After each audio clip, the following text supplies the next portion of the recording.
stuff. I took it to another level. I traveled for fighting games. I'm a semi-pro for Street Fighter. For those that don't know, Street Fighter 4, Street Fighter 5. I've competed in like several games, several tournaments. I've won tournaments. I've made like at least 7.5K in profits. Put that revenue because I use the money to like travel more, so that way I can like compete more and shit like that. But like I've actually made bank off of fighting games, and then I just like Jeez. 2 years ago I couldn't. Well, I wouldn't say 2 years ago. A year and a half ago, I moved, and then I decided to take a break because like there was too much going on within the community, and I was kind of like, I'm gonna back up for a second, take a break. So yeah, that's and then that and like I got too busy. So, but quarantine was I'm like just chilling. I'm only playing like one or two games here and there. I'm not really like going crazy with it. One of them is a PC game. It's kind of like Diablo. It's called Path of Exile. I don't know if anyone knows it. Well, I know It's mad hype. Diablo. That game. Yeah. Fire. Diablo 2. This is pretty much Diablo 2, but on crack. So What? Yo, I used to play so much Diablo too. do you remember? Okay, hold on. You guys know Final Fantasy, right? Yeah. 100%. All right, y'all played 7 with the materia system? Yep. No, I haven't gotten it. Yeah. Okay. I heard everyone's going crazy. Right? So basically, every equipment you can get, you can attach a gem to it, and that gem has attributes or properties that will enhance your character's abilities or enhance the weapon's abilities.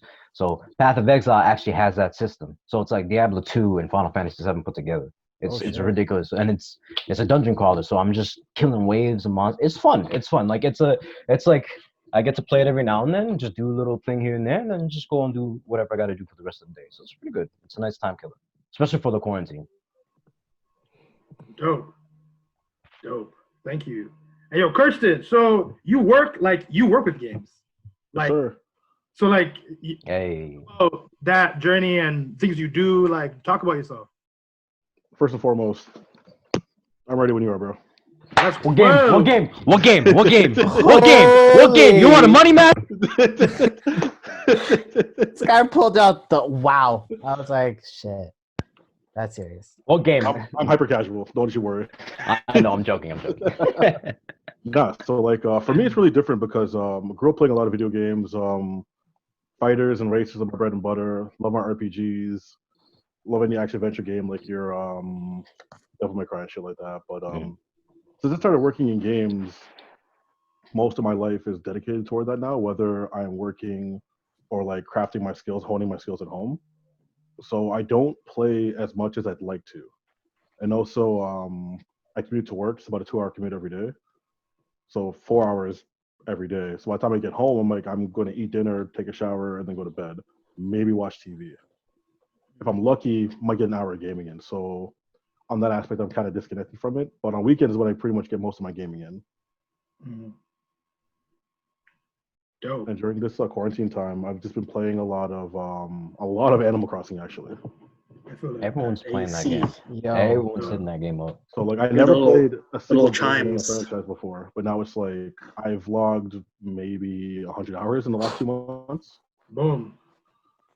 And that's on the light side. I know friends who've played like over 200. Yo, so like Dave, so many people are playing that game, man. Were you guys surprised with the lineup at EB Games when Animal Crossing dropped? Not at all. I was not surprised. Not at all. Nope. Like even when the quarantine just started, like Yeah, No. I was like, people are going to be playing this game. Yeah. Do you I always understand why though. So like for me, taking a disconnect from the world, the game is just like it's not even a game. Like I consider it like a lifestyle because you were just building up your island, talking to residents, like farming essentially, like building trees, picking like your fruits or whatever, and just like curating your island. So it's not like you're doing a lot of thinking. It's just a zen game. And it keeps you really distracted, especially in a time like this. Right.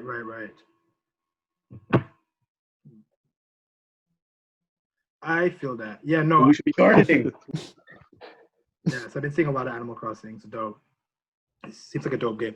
Were you always into video gaming, like as a kid? Like, did you grow up playing it, like playing games, things like that? Yeah, so I grew up. I had like a Nintendo, like the OG one when it came out. But my main memories come from my my Sega Genesis. Right. So putting like Sonic the Hedgehog, Mortal Kombat, Streets of Rage, Double Dragon. Right. Streets of Rage 4. Yo, Streets of Rage 4 is really good. It's really good. Streets of Rage is good. Really good. Yeah, so it's like I grew up on that, and then I've always had a Yeah. passion for it. But I've also been like an artist my whole life as well. So Right. when I finished high school, it was depending on, and I had that choice between going into graphic design or going to game development. Right. And at the time, game development wasn't really that big, and jobs were really hard to get. Right. But I have a unique situation. So I never finished college. I did 2 years and dropped out because of like some Mhm. family issues. Mhm. But still like practice on my own in my time. Respect that. Yeah. So like getting into Ubisoft in particular, I Mhm. applied time and time and time again because my skill set was on par with my peers, if not better than some of my peers. But the fact I didn't have a piece of paper really stunted me getting in. Right. It wasn't until like one of my boys that worked there was like, "Hey man, like I got a guy, he's really good. Mhm. Just get him in the building and he'll prove his worth." And that's all I needed. That's dope. That's good. That's actually dope. So right I now actually like hearing that shit. you're at Ubisoft for what? For game design, Game essentially. development, yeah. Game developing. That is a dope. I did not know about that part of the narrative. That's actually like that's definitely like some like 5 beats, 3 summers, like 5 beats a day, 3 summers, kind of Kanye West, Yeah. Yeah. come on. It really is, bro. It really Yeah, like that's actually really dope. That's really dope. Okay, so you like we were talking. I don't know how it came up, but you pretty much brought some articles that was like just on point. You pretty much made this episode for us. So, thank you for that. I am going to share the screen. So I have 2 articles here. I'm going to share. Yeah. So first, it was an article from 2017. Kirsten shared about the World Health Organization classifying, or at the time, Oh, beginning to classify gaming as a disorder, or like not really a disorder. Like the gaming disorder is included in a section on disorders due to activity. So due to addictive behavior. So the gaming itself isn't a disorder, but it could lead to addictive behavior. So like they're trying to classify that under that. In 2017, like going hardcore, like try to pull up on gaming hardcore. The industry didn't, I think, respond well to it. Obviously, if I even like going through the article, and there were other alternative studies that happened like years prior that was talking about the positive benefits of gaming, which the World Health Organization didn't fully ignore, but didn't exactly like, they omitted it. They omitted it. Not like omitted, because they didn't say gaming was bad. Like even in the article here, they said like playing video games. The new disorder, however, doesn't mean playing games is terrible for you. So they kind of kept it like they like put it within the fine print, but they were coming for it hard for whatever reason.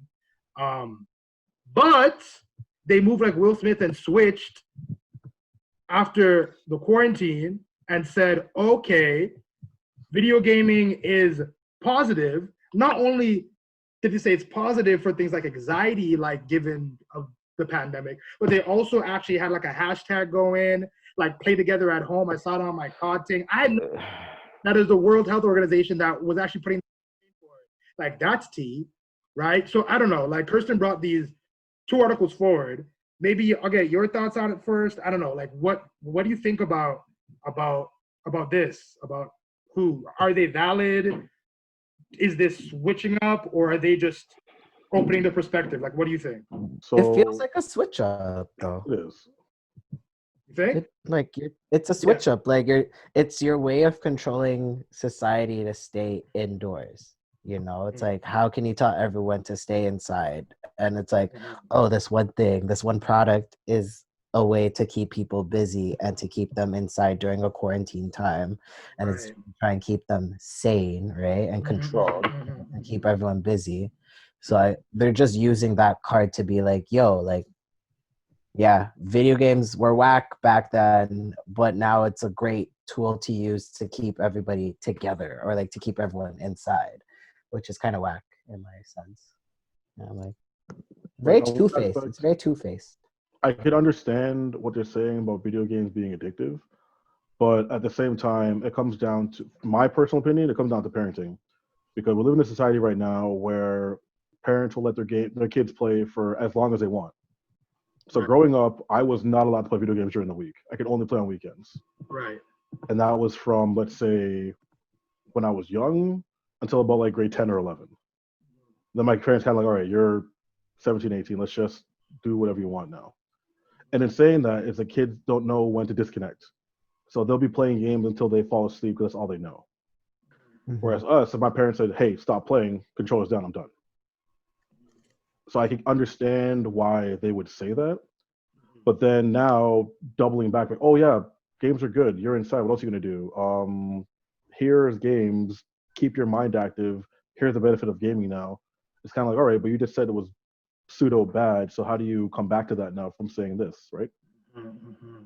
Facts. I think the problem with the whole thing too is that like it's unexplored. It's not explored enough. It's Exactly. hilarious that this is ironically came from. I forgot his name, but I think Kristen, you know him. The guy who ran the team that built. It was like they did the remake of Metal Gear Solid on GameCube, and then they did Two Human afterwards, and that was like one of the shittiest games that ever came out. But Silicon Knights director, yeah, Silicon Knights. I actually know some people that used to work there, but the director, he said video gaming is like an eighth art form, and he's kind of right on that. And I had to like take some time to think about that when he said that. And I was like, why would you say something like that? You're interacting with it. You're being told a story. You can pick up and come back to it. It's like watching a movie. You're doing everything that other media or mediums give you, all in one, on top of being a part of it, right? So now not only do you have that connection, but you're building on top of that connection. You get to control what the character do. You get to have your decisions. It's like what if I were to do this in real life? Let me see if I can emulate that in a video game. That's basically what happens in video games, right? So technically speaking, you are interacting with it in a way that you can't in any other medium, realistically. So I feel like it's just an unexplored medium. It's not explored enough by experts. There are positives, there are pros and cons. I agree, but 100%.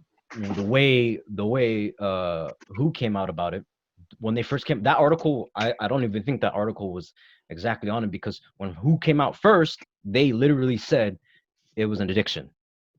They didn't list pros; they just listed cons.